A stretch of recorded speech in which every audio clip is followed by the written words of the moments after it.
Hello, everyone, and welcome back to Fantasy Friday.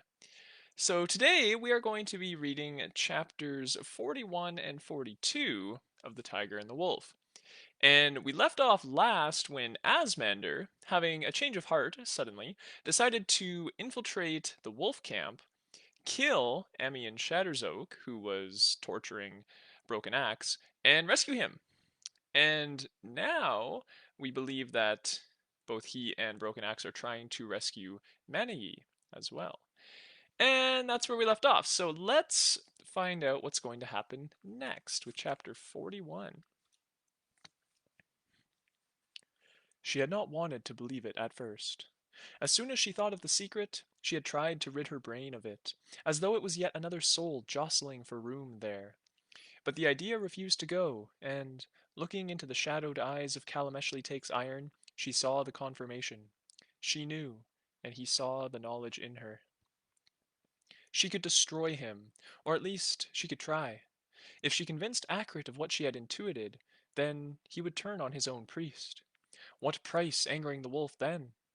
If he killed Takes Iron, the other tribes might even abandon him altogether. Killing priests was as bad as killing kin. Although she had spent all her years hating him, now that she had that weapon in her hand, the weapon he had handed her, hilt first, she did not know whether she wanted to harm him with it or not.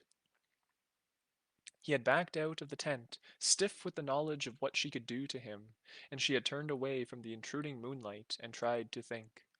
This might be her last night before the wolf took her in his fiery jaws. She wanted to have some of it to herself.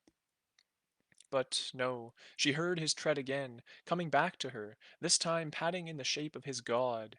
She curled in upon herself, screwing her eyes shut, as if she could simply unmake him and unravel all his history back to the beginning. Many tracks, a voice addressed her. Her heart jumped within her chest. It was not Calameshly. She scrambled to sit up, and there he was, impossibly. Broken Axe himself. A surge of emotion leapt inside her that she could not anatomize. He ducked out for a moment, and came back with a sharp flint, sawing away at her collar with swift strokes. She wanted to question him, but if there was a tale to be told, this was not the time. She could not understand how he had got free and then walked through the camp of his enemies to come to her. She knew only that he had. Then she was loose, and she felt both the tiger and the wolf within her leap up, clamoring for her attention. For an instant, her own shape slid through her hands, and she felt herself losing control of it, her twin souls about to battle each other there and then. Her serpent dream had lent her a little control, though, as if its invisible coils were still hobbling them. She took them each by the scruff of the neck and held them apart in her mind. Then there was a yell from somewhere else in the camp, and Broken Axe bared his teeth, that grimace becoming a wolf's snarl as he stepped. She copied him, finding her wolf feet, and the two of them were out of the tent and into the open air. She scented him instantly, the southerner.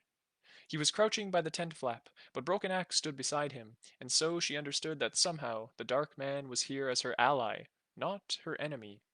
She would trust Axe's judgment. There were more important matters right now, for the wolves were coming. It was just a couple of them at the moment, but their cries had woken up all the camp. There were vital seconds in which confusion would run from wolf to wolf. Surely the tigers were attacking. They would look to their prisoners, and all would be lost. There was one who came as a wolf, and the other as a man. Perhaps hoping she would just flee, Broken Axe threw himself at the first, snarling and snapping out of the shadows, the two of them rolling over and over. The second paused, a hatchet already to hand, eyes flicking from the two fighting animals to Maniye herself. He was a hunter called Thornfoot, one of Akrit's cronies since forever. He lunged at her, letting his companion trust to his own luck.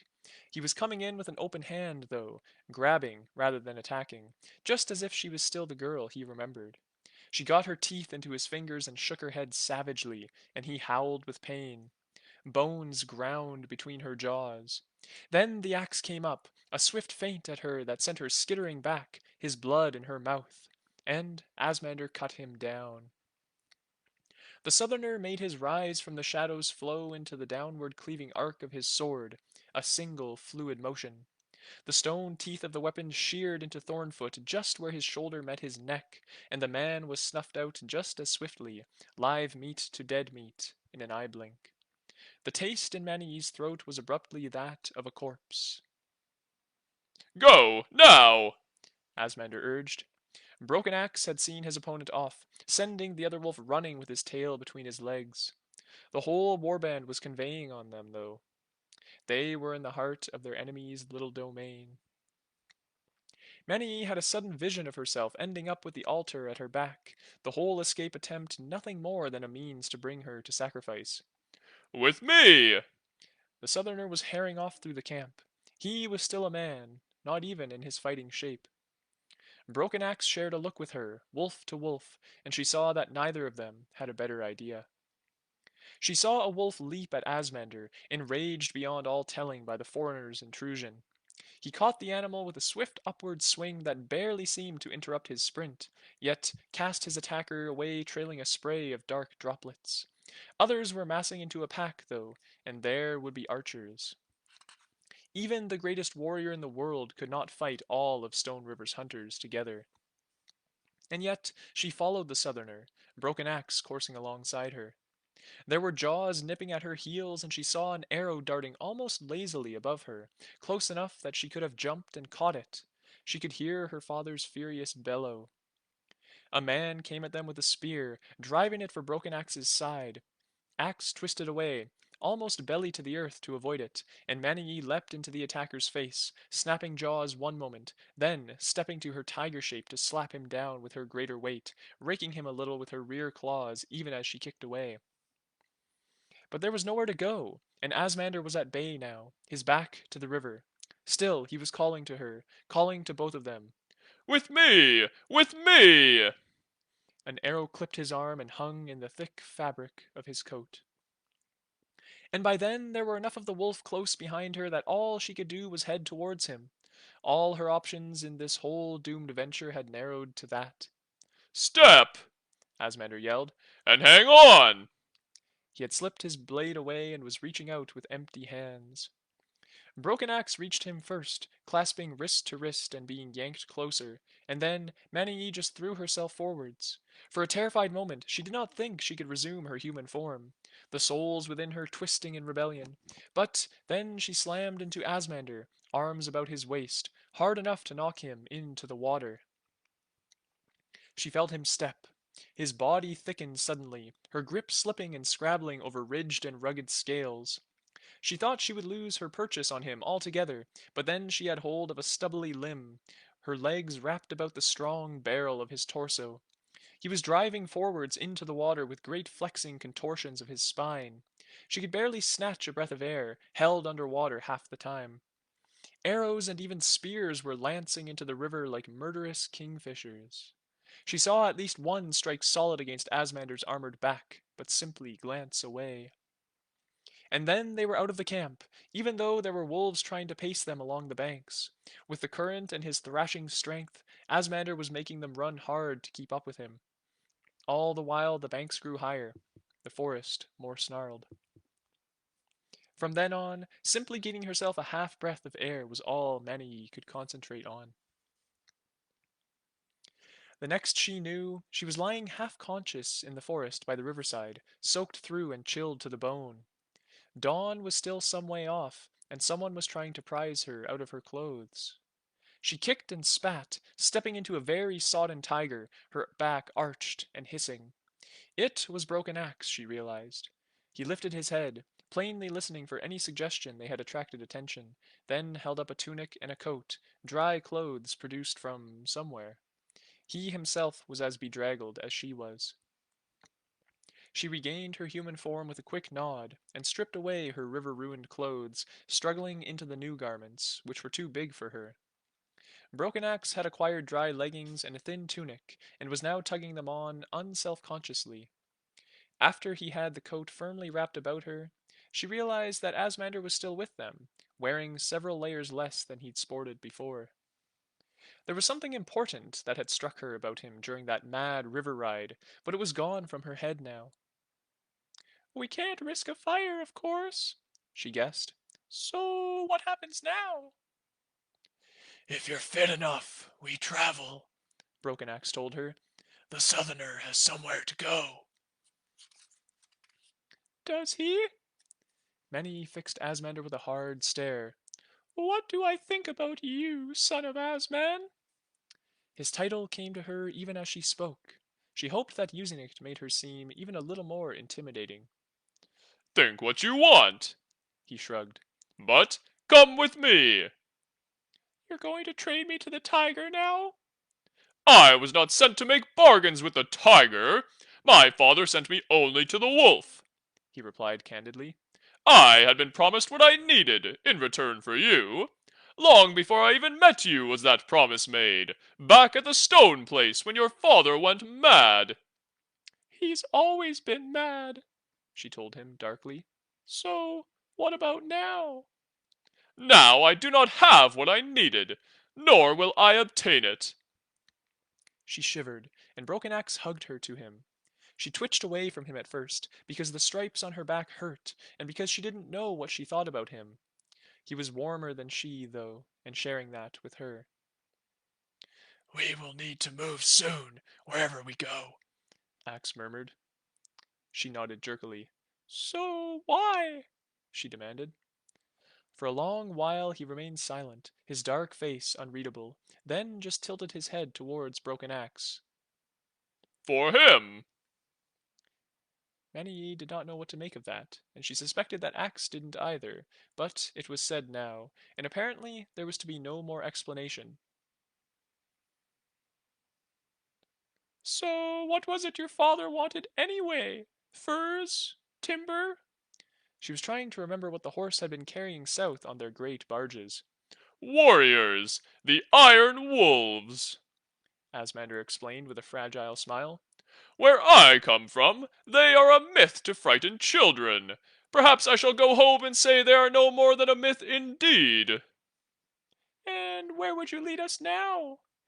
Maniye was reaching inside herself for strength, finding it bleeding back into her limbs slowly. This river will take us to a horse society camp, Asmander told her. My companions should already be there. The girl with the laugh and that big man who hates everyone? Just the same. His grin was startlingly white. And there will be another. One who very much wishes to meet you again. She didn't like the sound of that at all, but at the same time, she had no sense of malice from him. His perverse humor was back, which meant that he was done with straight answers. Soon after, they were setting off along the river. Maniye wondered how far the wolves were ranging, how her father's new rage had manifested itself. She wondered about whether the tiger had returned back for the Shining Halls, or whether the Fire Shadow people were also trailing her, clashing with their wolf enemies. The world was cast in fog, and the only way she could discover what was out there was to go to it. Maniye thought she could not be so far from that very outpost she and Hesperk had fled to at the beginnings of winter. When she asked, Broken Axe confirmed that would likely make any horse they found to be of the same clan or family or band of the Horse Society. This gave her a little heart, as she recalled their small kindnesses before, the clothes and the warning. They followed the river at Asmander's behest. When she trusted herself to step, Maniye's wolf nose told her once more where she was, and how to reach places. She felt that she had been traveling in darkness, both night and day. Now, finally, there was a little sliver of light. She tried to look within herself to find the root of this new hope. Her passage through her father's hands had broken some hold on her that he had still possessed all this time, even when she was sitting at her mother's feet in the shining halls. She had seen him for the man he truly was. Even whipping her with his switch, he had been a thing diminished. Not the ogre of childhood, nor the all-powerful god chief. Even as he had, even as he had expounded his plan for the tiger, which could never have worked, she had seen further and understood greater mysteries. He was nothing more than a man. And after that had come the revelation gleaned from Kalameshli. Hurrying along the path of the river, Broken Axe and Asmander at her side, she felt a control of her own destiny that had been lacking for a very long time. And then the horse were ahead, and this was not the trading post, though she knew by now that it was the same river. Instead, they had arrived at a point where the river was shallow and wide. There the horse society were camped in force and busily engaged, with 24 of the boar and deer, sieving and trawling the sands of the shallows with nets for their own mysterious purposes. The three of them were spotted at a distance, a black man with 2 wolves trotting at his heels. She saw that the horse people included a fair number armed with little curved bows and spear-hafted axes that would surely give even a bear pause. They recognized Asmander, though, and the arrows were returned to their quivers. Soon after, as Maniye's party neared the camp, the other 2 Southerners turned up, and with them a figure whose bulk put even Venator into shadow. Maniye broke into a run, stepping to her human form so close to him that she almost collided. Loud thunder! She was aware that many of the horse had stopped playing with their nets to watch, but she decided that she didn't care what others thought. What are you doing here? The sons of the bear travel where they like, He replied, somewhat defensively. He had his axe in hand and wore foul-smelling armor of grease-hardened fleeces, a cave dweller ready for war. I don't believe it, Venator was saying to Asmander. You actually came back with her. I was heading south today, maybe tomorrow. I was going to tell old Asman that his favorite son had died attempting something stupid just to see his face. You ruined everything. Asmander shrugged. The crown of the world has no shortage of stupid ways to die. You'll get your chance. And the woman, Shiri, cackled and smirked. Oh, ignore him. He was fretting all this time for fear you'd take his name with you to the wolf's belly. Maniye ignored the Southerners and their banter. Instead, she drew Loud Thunder aside, because him, at least, she was glad to see. Maniye many tracks. He addressed her. Running again? Always! She felt her whole life since the testing had been one long flight. Not from Broken Axe these days. Not any more. His look caught her utterly by surprise with its childlike happiness. Good. That's good. Broken Axe, he's a good friend. You are a friend too. It's not right for friends to fight. She nodded at that. You came when he called? When the tiger was attacking? He shrugged, looking almost embarrassed. I am all sorts of stupid sometimes, the things that I do. He went wandering off towards the fire, where some of the horse were cooking. For many days since the stone place, I have been teaching war to the men of the bear. Very slow, very dull. Much more interesting to follow Broken Axe. That made her laugh as she followed him. Surely the bear don't need teaching how to fight? He grimaced. We brawl. We are rough with each other. We hunt. But fighting? That is hard work. Hard work does not come easy to my people. And your mother chose you for this?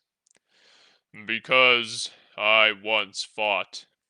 After the tiger was beaten, so many war bands in the crown of the world then, working for meat, for mates, for glory. I was young. He sounded very apologetic. We went many places. Me, Broken Axe, Peace Speaker, Stormborn, Restin Bastard. Across Thunder's broad face, a gentle tide of memories washed like a lake's shallow ripples. We went all over. even to the plains when the lion were still trying to rule. But always we returned, or, uh, most of us. Peace Speaker, he was killed, and Reston too. And Stormborn went south. He was mad, though. He had destinies like a dog has worms, that one. But I fought, so they make me a teacher of war. His expression showed exactly what he thought about that. And now you've run away from your mother again, she divined, and the cave dweller cast his eyes sideways, as though the rest of the bear might spring out from the horse tents to accuse him. I have not forgotten what I was told, he mumbled. I have come here because I am concerned for my old friend, Broken Axe. That is all. His display of nonchalance was unconvincing. And also for my new friend, Many Tracks. She stared at him, unable to tell how serious he was being. She found inside herself a sudden desire not to be important. She remembered Hesper joking with her about prophecies and destinies, and how she had wanted there to be some mystic star above her head, one that would give her a purpose in the world. Now she was wiser. She had witnessed Asmander fighting the purpose his father had laid across his shoulders like a yoke. She had seen how Broken Axe lived, who knew no destiny but the dictates of his own heart. She had known how it felt to leave others risk their lives for her. Perhaps she had yearned for the eggshell crown that was a destiny the year before, but now it was summer and she was grown, and childish things were left behind her. That the world had a purpose for her, she had no doubt, but the chief use most of it seemed to have for her was as a corpse. Thinking further on that, she had it in her mind to warn Loud Thunder that he should go back to the quiet of the highlands, to his lakes and his cave. Accurate Stone River had killed bears before. She thought she had said it, then, but from his puzzled frown, she realized that her words had not come out properly. A moment later, she was swaying as the tiredness of several days descended upon her. She waved off his huge hands as they reached out to support her. She was fine. She was well. She was just weary, so very weary. All that time she had spent locked tight about herself, binding herself with iron bands to keep out the fear and be ready for the least chance. She had been strung taut for so long, and now she could relax, just for a while. And within her, the tiger leapt and seized hold of her. Abruptly her mind was in its jaws. She felt its fangs bite, its claws raking and ripping at her as it tried to get at the wolf. The wolf had the other half of her, worrying and dragging at her entrails so that she clutched at her stomach, the pain now so intense that she was sure she had been torn open then and there. She dropped, very distantly feeling herself fall into Loud Thunder's hands, whilst two of her souls ran mildly about her mind and body, stalking, ambushing each other, skirmishing furiously, and then breaking apart. Her limbs were twitching and shuddering, and there were distant voices crying out in alarm, advice being offered. She felt something forced between her teeth, and she gnawed and savaged at it, feeling wood splinter against her gums. When she came back to herself, every part of her hurt. She was within a tent, and, for a dreadful moment, she thought she had not escaped her father at all, and that the fire that glimmered in from outside had been lit in the mouth of the wolf's effigy. The tent was smaller and neater, though, and the memories came back to her piecemeal. This must be in the horse fishing camp. All was quiet outside. No doubt there would be a few horse sentries watching through the dark hours, but the rest, all the people that her presence had somehow drawn together, would be sleeping. She felt gingerly within herself for her souls. She had a sense of tiger and wolf glowering at each other from opposite ends of her mind. They had run themselves ragged within her. Every muscle hurt from where she had thrashed and strained, and there was a fierce knot of pain within her skull. For now, though, those beasts within were exhausted, and she was free to step out under the stars.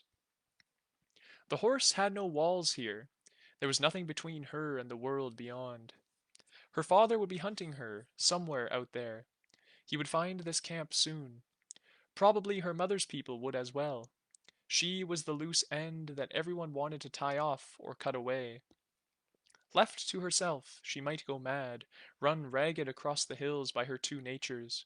To simply walk away from anyone who could help her was something close to suicide. But she did not really believe that any of them could help her. None of them possessed that kind of wisdom. She took a deep breath, knowing it was time for her to leave. The anxiety that had descended when she spoke with Loud Thunder remained with her. She did not want these people to come to harm, and harm seemed to be all she had to gift the world with. She had spent a winter with Loud Thunder, lived on his hospitality and become his friend, and yet she dragged him before the claws of the tiger. She owed Broken Axe far too much, not least for all the years she had hated and misjudged him, and he had been caught by Stone River because of her. Even the Southerners had risked far more than they should. Rough Venator and snide Shiri had fought for her. She even felt she owed Asmander, who had changed his mind in the end. She owed it to all of them to leave. She reached for the shapes that twisted inside her, but she could not say what might happen if she favored one or other of them right now. Better let them sleep. Instead, she padded off on bare human feet, weaving her way through the tents and away from the river. She could only hope the sentries would not cry out in alarm at seeing someone leaving the camp. There was a shape in the darkness, eyes glinting in the firelight as it watched her. For a heart-stopping moment, she thought it was a wolf, that her father was already here and about to take her. Then she saw it was just a dog, one of Loud Thunder's dogs, in fact, Yoff or Matt. The animal's gaze was on her, but it made no sound, nothing to wake its master. If it could think like a man, no doubt it would be glad to see her go. A few more steps, and the last of the tents rose before her. The air was full of quiet breathing, a few snores, the crackling of guttering fires, and her name. Maniye! Not a voice she knew. A woman's voice. No, a girl's voice. Maniye crouched, reaching for a knife she didn't have. A small figure was standing close up, seemingly sprung from nowhere. There you are, Maniye. Her eyes slowly gathered in the firelight, picking out details from the shadows before her. This was a girl a little younger than she, but very different. A girl of Asmander's people, she assumed, dark of skin and with a pale headscarf pulled over her hair. She wore a shift and an overlarge winter coat above it, though the summer night was mild.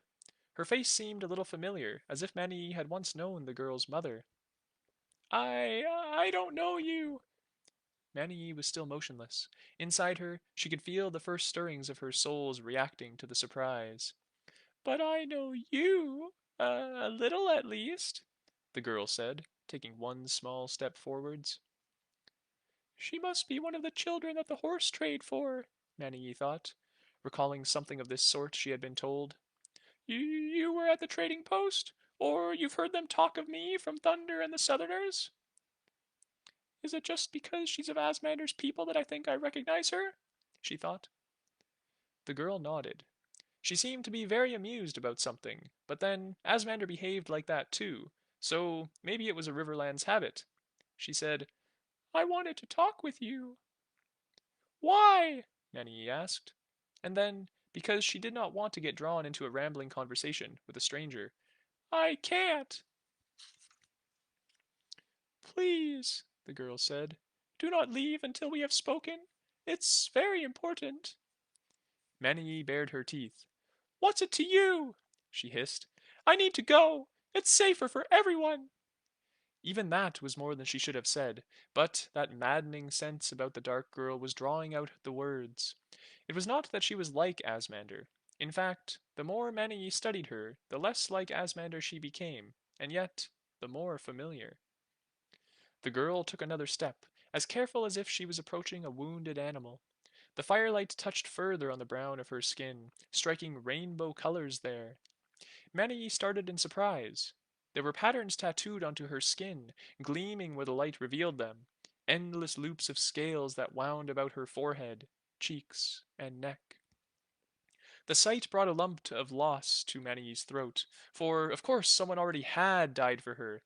I have to go, she whispered. Maniye, there's no need.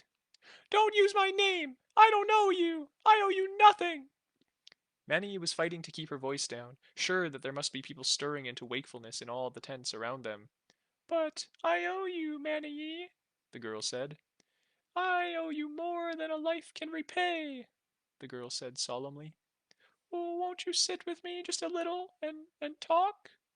And if you still want to go, you can be gone long before dawn. But I hope you will stay for me. Maniye opened her mouth, and what came out was, You look like. Her legs were suddenly unsteady. You came to find him, didn't you? You came looking for Hesprick Essen's. Abruptly her heart was pounding in her chest, and just drawing in a breath had become a struggle. The far horizons she had set her aim at contracted to the here and now. She lurched into a gap between the two last tents of the camp, and sat down there, almost collapsing. You look like him.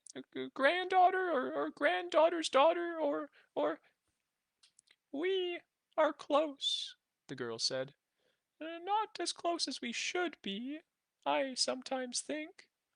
Still, the girl seemed amused, and Maniye had a horrible feeling that nobody had told this child about the old man's death. I'm sorry, Maniye said. Of all things, you have no reason to be sorry. The girl sat down beside her, hugging her knees for warmth. Maniye said, he was taken by my father's people. I tried to rescue him, but it was too late. It was not, the girl told her with absolute assurance. He, they had hurt him. He was weak, and we ran so far, so fast, but it wasn't enough.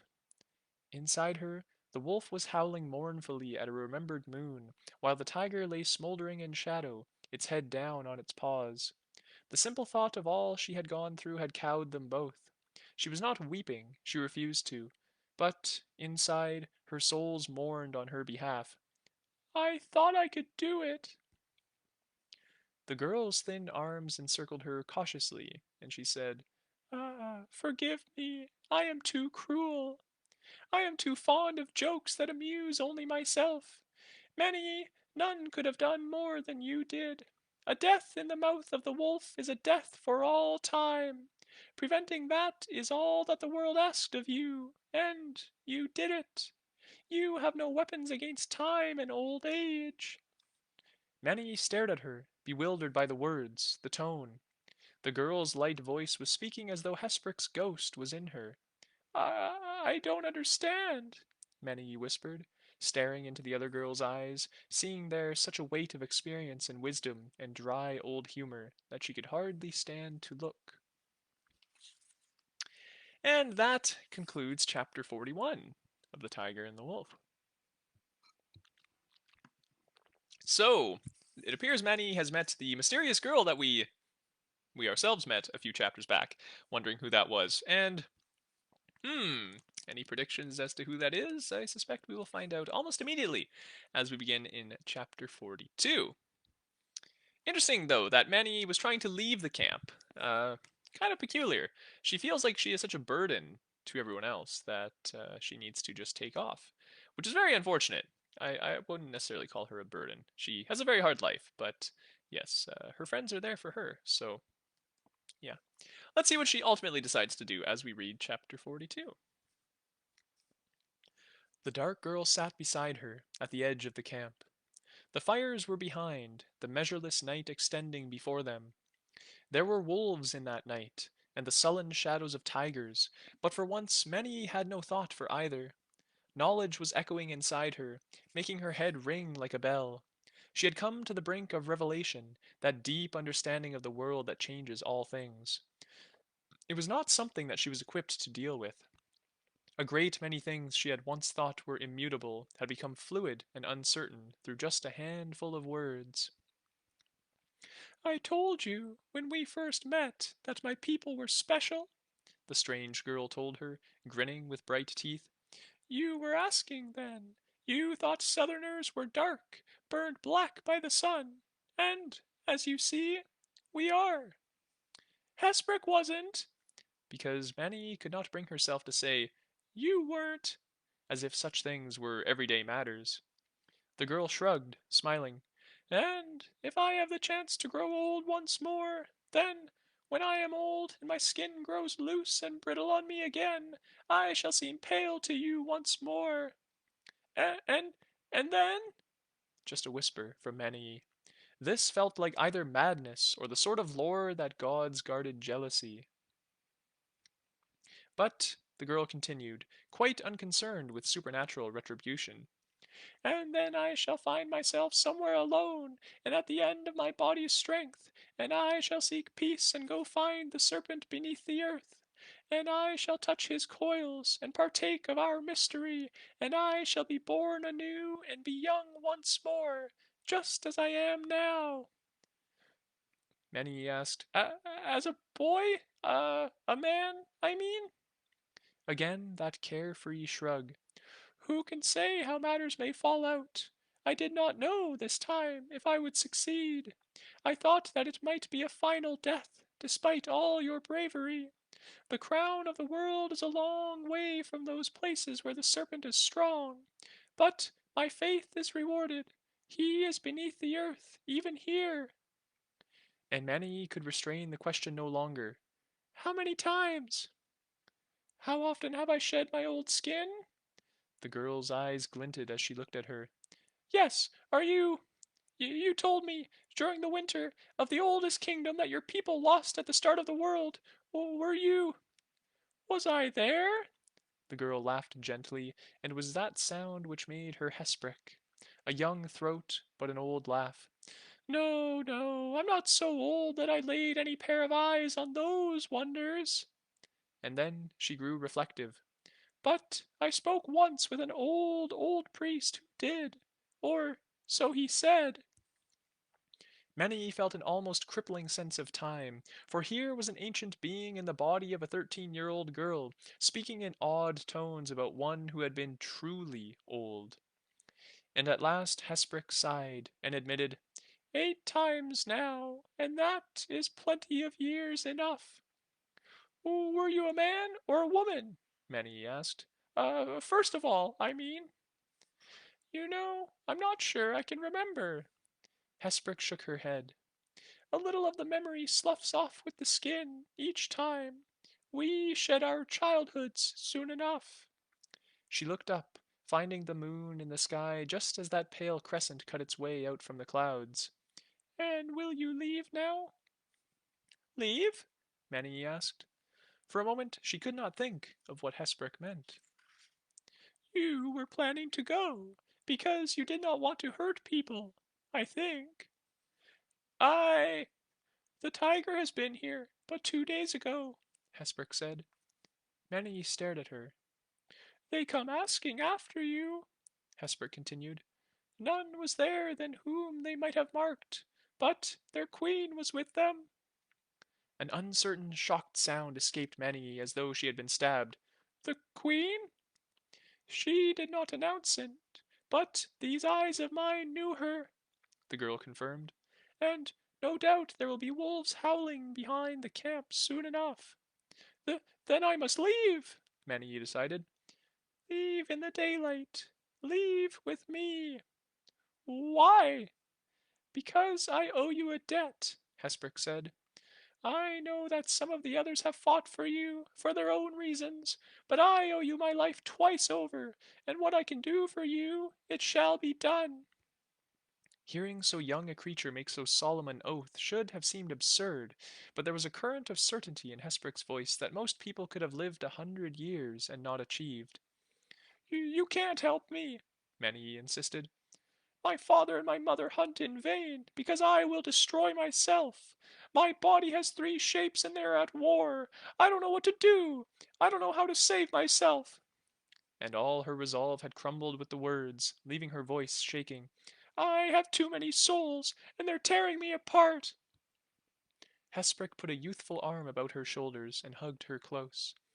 The serpent hides many secrets, and the crown of the world contains more than one seam of wisdom. There are.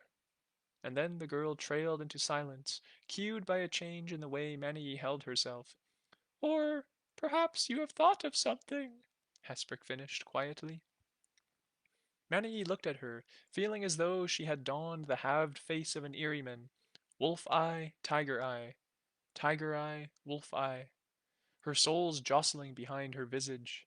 But, yes, her own words had sparked a thought, an unlooked-for avenue of inquiry. I will stay, Maniye said softly. For now, I will stay. There was a conversation she needed to have, and she was not looking forward to it. In the morning, she watched as Loud Thunder made a fuss of his dogs, teasing them and scratching under their jaws and throwing them scraps of fish. She could never quite get used to dogs. The language of their bodies was so like wolves, and yet so different. Time after time, she thought they were attacking Thunder for real, and then it became clear they were only playing after all. After that, for she was still working up the courage, she watched the horse and their fellows wading about in the broad, shallow basin of the river. She realized by now that more than one set of eyes was fixed on her, watching to see what she would do. There was an awareness in Broken Axe's look that suggested he knew she had been on the point of fleeing overnight. And of course, there was Hesprick. She had thought that the serpent priest's eyes should have been a fixed point, some part of him that he would carry forward, shed his skin as he might. Instead, the dark girl looked back at her with wide eyes of bright copper, and there was nothing of Hesprick in that gaze at all. A shadow fell across her as she stared across the water. She glanced up, then further up, for this was a tall man of the horse, long-boned and even-featured. Blessings of the morning on your road, child of the wolf, He intoned formally, bringing his hands together before him. He was keeping a precise distance between them, as she reckoned it was calculated as the reach of her arm, if she had a knife to wield in it. That this long-boned, broad-shouldered man should be so wary of her was almost funny. She opened her mouth, trying to think of something equally elegant to say in reply, but what came out was, I know you. She was abruptly back at the horse outpost on the Sand Pearl, where she and Hesprick had gone to seek passage south. There had been a fat man running the horse back there, but when the winter runners came hunting, it had been this tall, fine-featured youth who had come bearing food and clothes and warning. He nodded solemnly. I have been a servant of your host during another season. I am Alliday, hand son of Ganris, she recited. A moment later she felt herself coloring, for to remember the man after so long seemed oddly embarrassing. He was striking, though, and she remembered thinking so the first time she had set eyes on him. His eyes widened, but then he nodded. You do me much honor. You are the one they call Many-Tracks. Welcome to our camp. My camp, as my handfather has trusted me with this expedition. She nodded cautiously, still aware of the respectful distance between them. What is it the horse has traveled so far for? Travel is life and breath to the horse, he declared. But here is where we gather magic stones. She blinked. Magic? He reached into a pouch and came out with a thumbnail-sized orb of translucent gold. They love these so much on the river that they will shower us with wealth for them. They love stones of all kinds, turquoise, serpent stones, tiger's eye. But for magic, they must have the river gold, these sun stones. Look, this is a cursed one. He held it out to her. There is a little demon caught within it. With this, their priests can do great magics. She squinted closer, seeing in the murky depths of the stone a tiny hunchbacked shape, a suggestion of veined wings, a tangle of thread-thin legs. A fly? She reached out to touch it, and he pulled the stone back hurriedly, holding it to his chest as though it might give him some protection from her. I'm... Manny managed a weak laugh. I'm not going to hurt you. Such was never my thought, but we know by now that there are those who would hurt many to reach you. Would they risk the enmity of the Horse Society to do so? Who can say? He gave a sad smile, but she felt a chill run through her. I cannot stay. You are our guest, my guest, since my handfather has trusted me with this expedition. I shall shelter you as befits a host, so shall my family and all who heed me.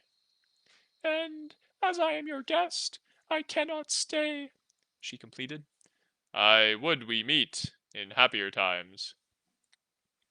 She thought it was just a hoarse pleasantry, but his eyes were still on her, and abruptly she felt uncomfortable. I must. And she had spotted her quarry now, out beyond the tents along with his fellows. I'm sorry, I must. But Alliday was nodding, saving her from hunting down further words. Asmander was performing some sort of dance with his sword. It was not like the tiger dances, intended to be interlaced with the leaps and raking claws of an animal. Instead, she watched as he and his stone-toothed weapon moved about one another, performing an exercise in balance. Asmander killed invisible foes for her, the sword curving and striking, but never still, and he never still at its other end, so that they seemed equal partners in the fight. The other two were nearby, Southerners together. The laughing woman had been watching the dark man intensely, and now she turned the same keen gaze on Maniye. The big old warrior was just lying on the ground with his eyes closed, letting the morning sun warm him. When one of his strikes brought him round to face her, Asmander stopped his practice and just waited for her to approach, his weapon still to hand. His face was unreadable, save that he did not look happy. Standing out of reach of a strike from that jagged blade, she took a deep breath and met his eyes. It's time we spoke. He nodded curtly, not needing her to say the words. Go! Find some other to bother, he told his friends. Venator opened his eyes, registered Maniye, then waved a hand idly. I'm comfortable. You go if you want. And I want to hear her put her claws in, Shiri said pleasantly. So, speak, wolf girl, or tiger girl, is it? Tell the son of Asman what you think of the honor of the Riverlands. Asmander scowled at her, but his face was composed as he turned back to Maniye. So speak. In truth, ever since seeing him in the wolf camp, she had baffled herself over what she might say to him, whether she should condemn or thank him, or just ignore him. But now her life was easier in this small way. Now she knew exactly what she must say. I don't want to talk about that, any of that, she told him. Now her life had contracted into a single knot, and she could not indulge herself in raking over history. What was that thing you stepped to, there in the camp? That? Asmander frowned. That is old Crocodile. That is the shape of my people, the patient ones, lords of the river. And that's something that exists where you come from? The Venator snorted, eyes still closed. Is she stupid? And Shiri snickered. Why would she know? Asmander chided. This land is too cold for old Crocodile. But, yes, they are common all along the Sotek, the river of my people. Then what is the other shape you take? Maniye demanded of him. That is the champion. I told you so before. But what is the champion? She demanded. I have heard the Erie men talk of their champions. I saw Yellowclaw take on the great eagle shape when you fought him and when he snatched me from the ground. So what is your champion? Understanding her at last, he nodded. It has many names, like your hunters do. The champion is Running Lizard. He is Killing Claw, Swift Reaver. But he is no beast that is known to men. The champion comes from deep time, the priests say, a shape from the days before our fathers ever fled to this land. He came to me and he chose me to bear its soul. It is a great burden, a great glory. His voice trailed off because Maniye was staring at him fiercely. Then it's true, she hissed. I didn't think of it before, but it's true. You have two souls. You live with two souls. The soul of a champion is not like... And he was shaking his head. No, I know why you ask, but this is not what you seek. You are torn between wolf and tiger. They are in balance within you, so that neither can chase the other out. When the champion's form comes upon me, Old Crocodile shifts himself aside. He knows not to contest his kills with such a creature. Maniye found herself baring her teeth at him, because this was her idea, her only idea about what was happening to her and how it might be controlled. I will tell Hesprek. I mean, she will find a way to help me with this. And she was off, running back into the camp and looking for the priest. She had only just tracked the serpent girl down when a deep horn was sounded by one of the horse sentries. They had spotted a pack of wolves breaking from the tree line. She could not imagine what Alliday would say to Stone River when the wolf warband stepped into human form within a spear's cast of the camp. To her, the man's options seemed brutally simple: hand Maniye over, or bare his throat to the wolf. But perhaps the Horse Society always enjoyed more options than anyone else. Alliday went out to speak to Akrit, and he invited the wolf over to his fire to talk. Stone River came with Kalameshli and a hunter known as Sunset Spear. That Smiles Without Teeth had stayed back with the warband gave Maniye something to think about. Had Akrit told his strongest supporter to stay behind to keep the rest in line? How unruly were the warriors of the Winter Runners becoming? She had intended to hide herself away, perhaps even to flee unnoticed if the chance arose, but Alliday himself found her and guided her to the fire where her father was waiting. He was polite, but he was firm. He had Broken Axe there as well, and Hesprek, though hers was not a face Akrit would recognize any more. Loud Thunder and the Southerners were close by, within earshot, but not within the circle at the fire, without a voice. The horse people made a great show of hospitality. They had milk and meat and honey for all their guests, and Akrit was served first, his status explicitly acknowledged. In all things, Alliday was the gracious and compliant host, until the formalities were observed and Akrit spoke. You have something of mine, he said shortly. The horse are not thieves, and I know they will return what they find if they know it is already promised to another. Alliday nodded thoughtfully. I will not insult you by pretending I do not know of what you speak, he replied slowly. Indeed, Akrit's glower at Maniye was unmistakable. Then let me take her, and let me go. Set out your claim to her. Stone River stared at the horseman narrowly. She is of my tribe, and is fleeing my judgment. I am chief of the Winter Runners. I am high chief of the wolves. Though many expressions about the circle said, "Not yet," none gave the voice to the objection, and Akrit smiled at that. The horse are welcome in the crown of the world. I know they will do what is right. Well, it is not for a foreign visitor to your lands to argue the laws of the wolf, conceded Alliday calmly. As you see, I have her in my hands, and now you ask me to give her up to you. Gladly would I do so, but I find a wall between us, which I cannot fetch her through. And, seeing Akrit's impatience at his speech, he continued, You are my guest, chief of the Winter Runners. She is also my guest. My duty to her is unyielding.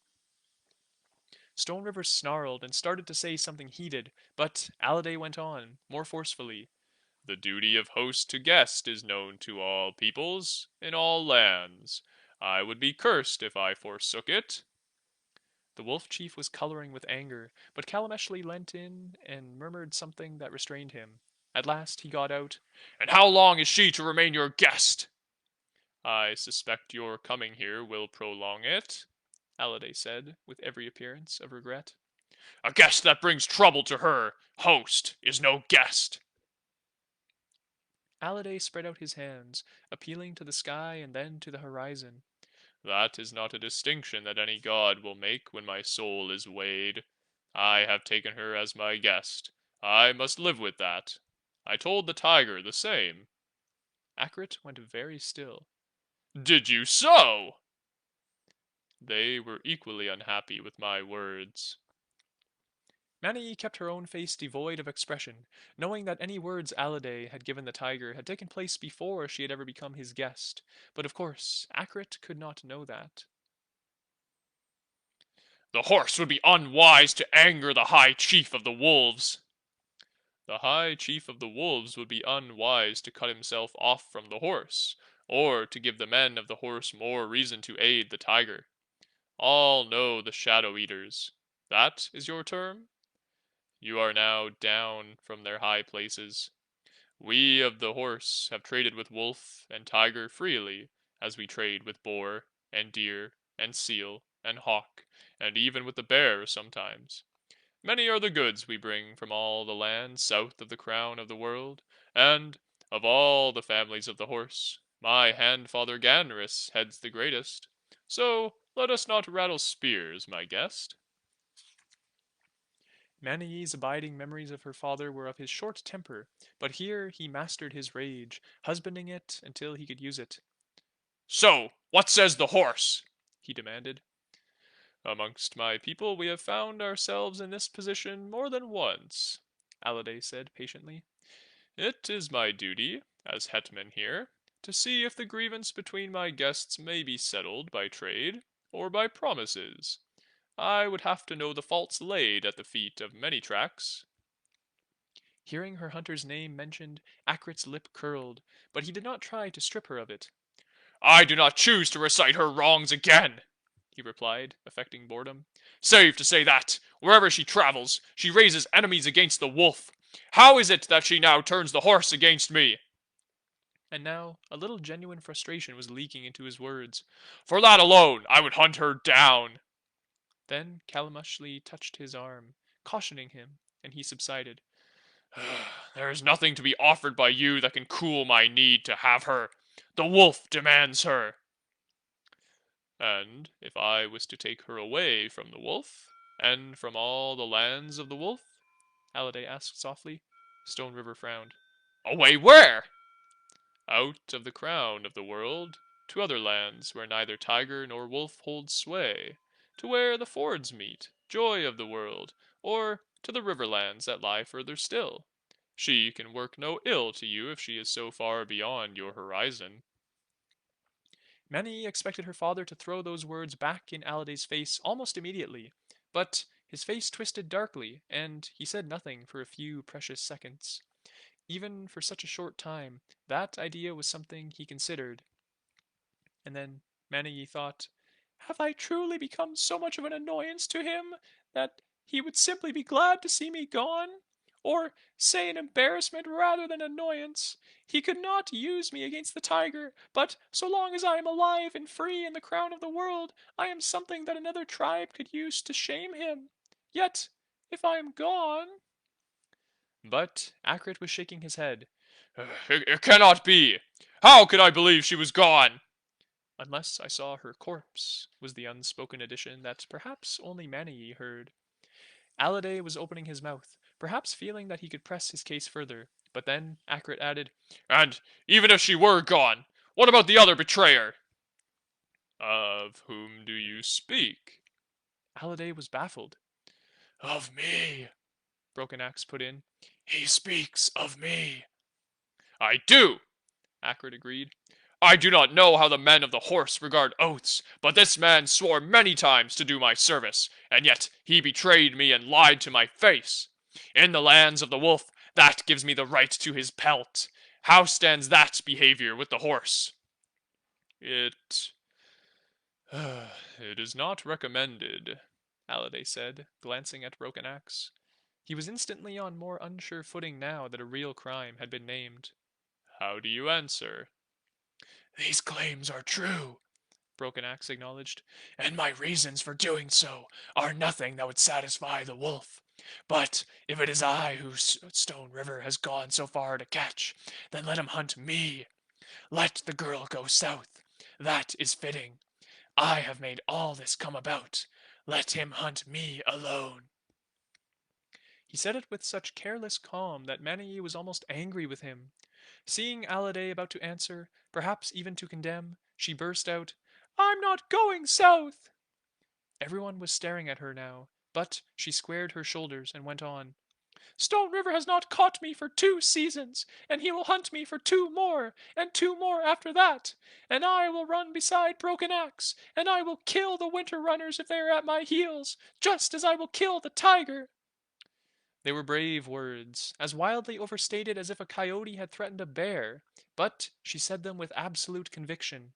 So I will run, and I will be free, or I shall die hunting for my freedom. Akrit stared at her, and she waited for the raging, the hard words and invocation of the wolf. Instead, she saw a strange sadness there, quite alien to his usual expression.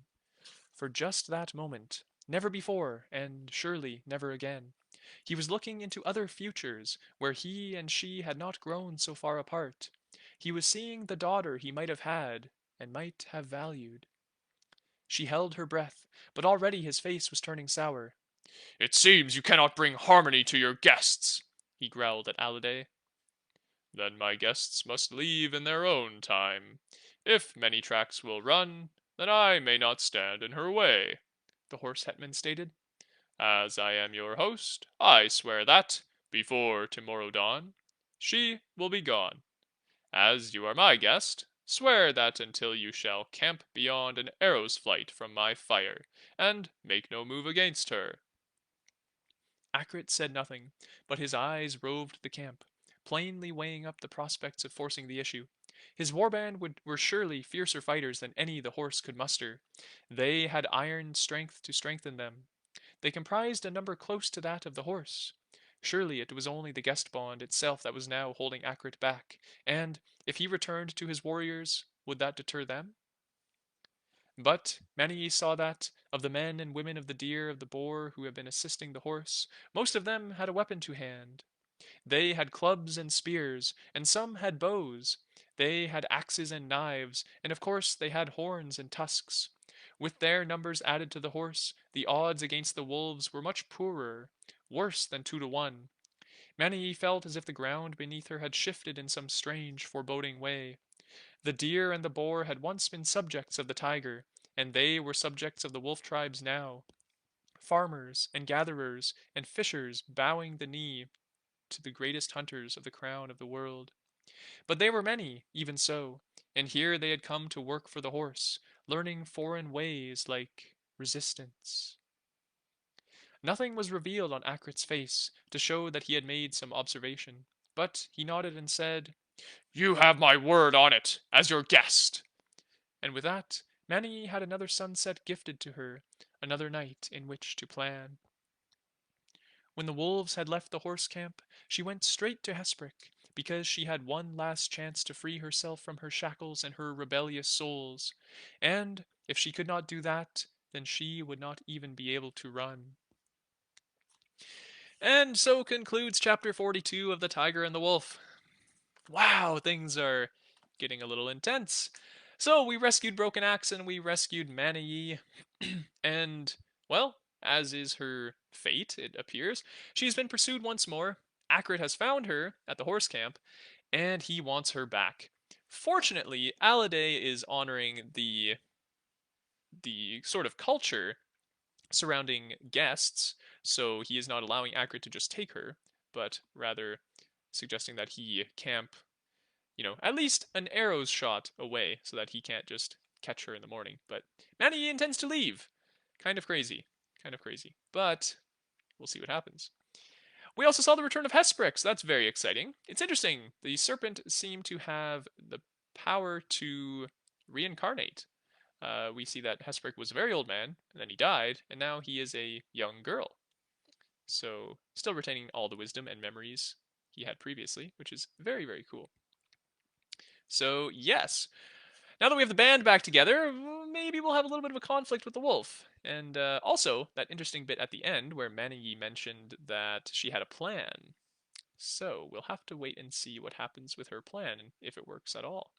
So, until then, I hope you all enjoy your weekend, and I will see you again on Friday at noon for the next 2 chapters of The Tiger and the Wolf. Bye now.